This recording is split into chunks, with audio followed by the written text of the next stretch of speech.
Former President Richard Nixon, he now appears to be in his final hours. Crime in America, a House crime bill passes, but assault weapons remain a major sticking point. And crime in Singapore, Michael Fay's co-defendant is sentenced to 12 lashes. This is NBC Nightly News with Tom Brokaw. Good evening. Richard Nixon is in a deep coma at this hour in a New York hospital, and his daughters are there tonight. The 81-year-old former president, the only American forced to resign that office, suffered a stroke on Monday, and he has been deteriorating ever since. NBC's Rahema Ellis is at New York Cornell Medical Center now with the latest. Rahema? Tom, it was this afternoon that officials here at the New York hospital reported that Mr. Nixon had taken another turn for the worse, and the prognosis is not good. The hospital is not releasing a lot of information, but there are three things that we do know. As you reported, Mr. Nixon is in what's described as a deep coma. He is in comfort care only. He's getting water but no food. And Mr. Nixon has signed a living will with a do not resuscitate order, so he is not on a respirator. The former president's two daughters, Tricia and Julie, are at his bedside, as you mentioned, and they have been with him for the most part since he was brought here on Monday evening from his Park Ridge, New Jersey home, and that's where he suffered a paralyzing stroke. Tom? Rahema, if they're not providing nourishment, what are they providing for the former president? Well, when they talk about comfort care, essentially what they mean is that they're making certain that they don't do anything to disturb the patient. They're making certain that for Mr. Nixon there is no pain, no anxiety, and no discomfort. I am told that doctors right now are waiting for a miracle to happen. They're waiting for nature to take its course. Thank you very much, Rahema Ellis, tonight. And from the same hospital tonight, some better news for former First Lady Jacqueline Onassis. She was released today after treatment for an ulcer and for cancer of the lymph system. In Washington tonight, lots of people are taking credit for the new federal crime bill, which passed the House today. It's a good deal more expensive than originally estimated, and it is still incomplete, but as NBC's Lisa Myers tells us now, it is the subject of the moment in Congress. If tough rhetoric and money are effective weapons against crime, the streets of America may be a little safer, because the House dished out plenty of both. What began last week as a $15 billion crime bill ended today a $27 billion crime bill. This is a historic moment.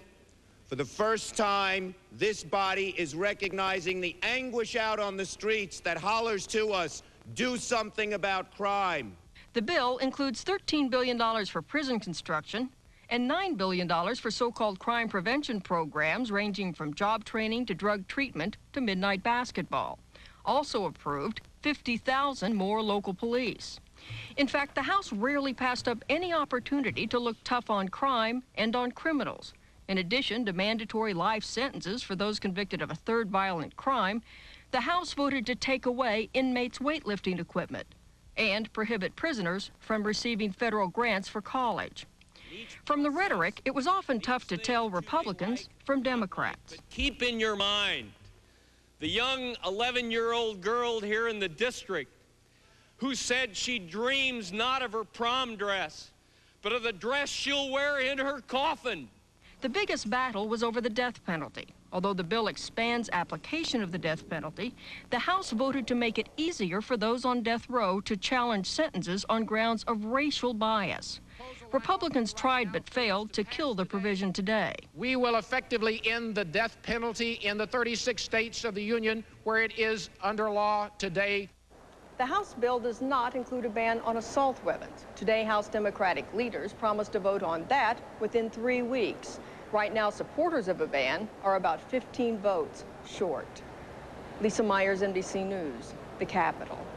However, Democratic sponsors of the crime bill expect that President Clinton will take a major role in making sure the final bill bans semi-automatic assault weapons.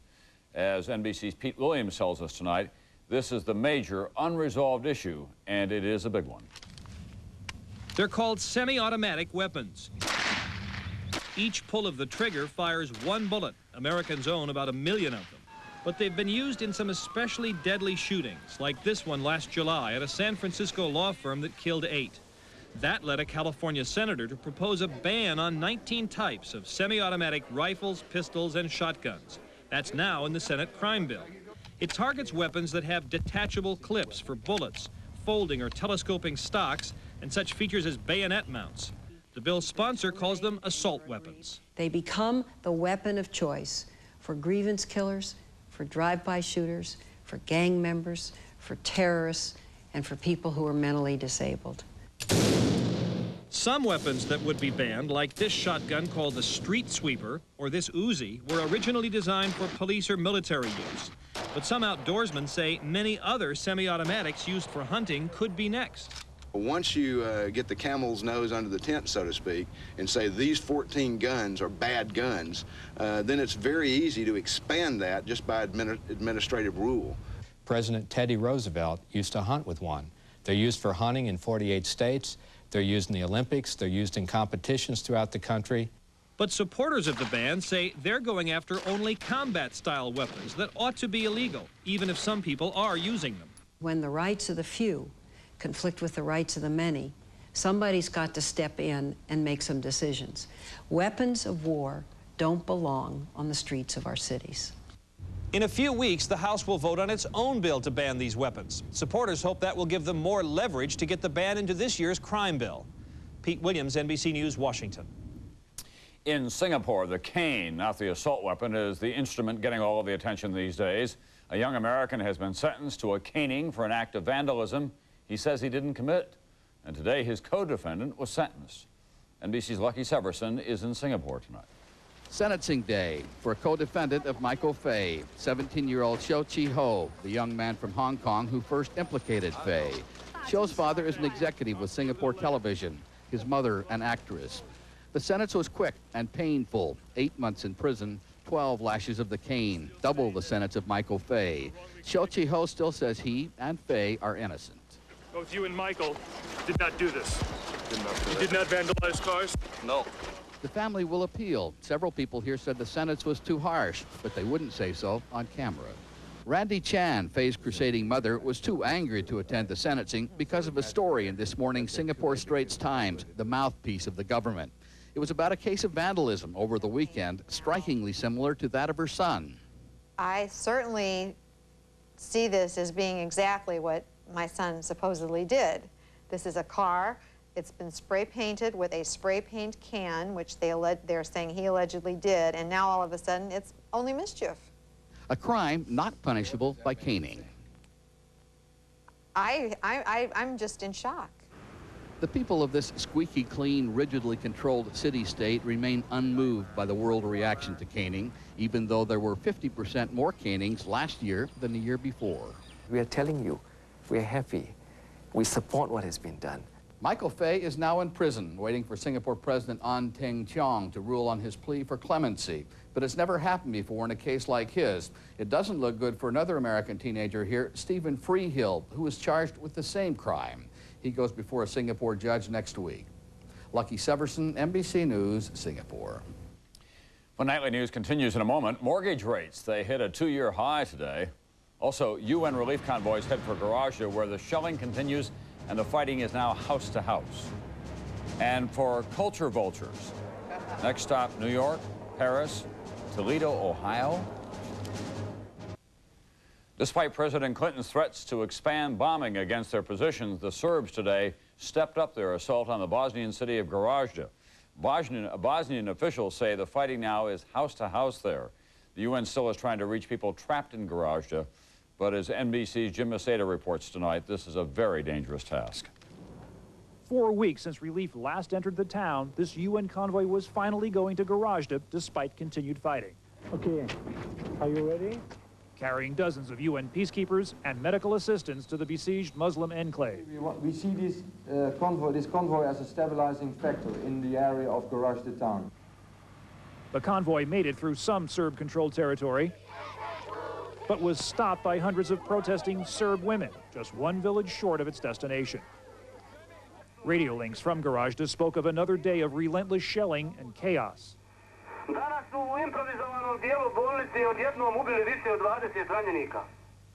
For 3 weeks, Serb tanks and artillery, about a mile from the town, have pounded the east and west banks of the Drina River, dividing Gorazde in half.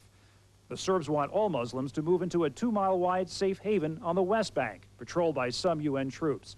But the East Bank and a strategic route linking Serb gains to the north and the south, they say, are now Serb. Today, Bosnian Prime Minister Hadis Saladic warned his people of a Serb ultimatum: move over to the West Bank or be killed. That they will roll over everything in Gorazde, including civilians. But those trapped inside refused to move, saying Gorazde was one city and could not be divided along ethnic lines. The Bosnian Army Command says its 4,500 soldiers in Gorazde are determined to hold on against the Serbs and are only firing in self-defense. We want this war to stop, but that can only happen through political negotiations. But that won't happen, Bosnians say, until NATO and the Russians find the means to stop the Serb military offensive, a catch-22 which just today cost another 100 lives. Jim Macedo, NBC News, Sarajevo. Back in Washington, Bosnia was high on the agenda at the White House and also in Congress. NBC's Andrea Mitchell tonight on the president's policy, which is causing a fierce debate on Capitol Hill. Reacting to the continuing slaughter in Gorazde, the president offered humanitarian aid and waited for NATO to decide whether it will support airstrikes. Officials said Vice President Gore has been among those urging stronger action.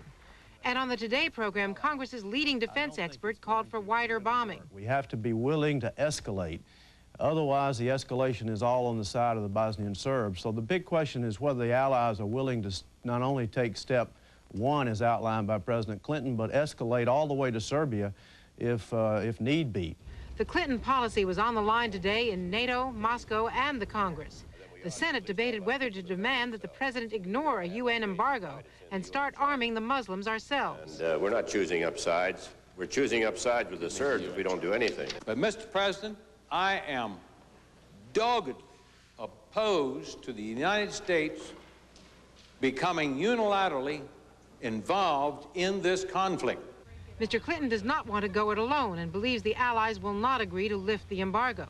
Instead, he's hoping the threat of airstrikes will get the Serbs back to the negotiations.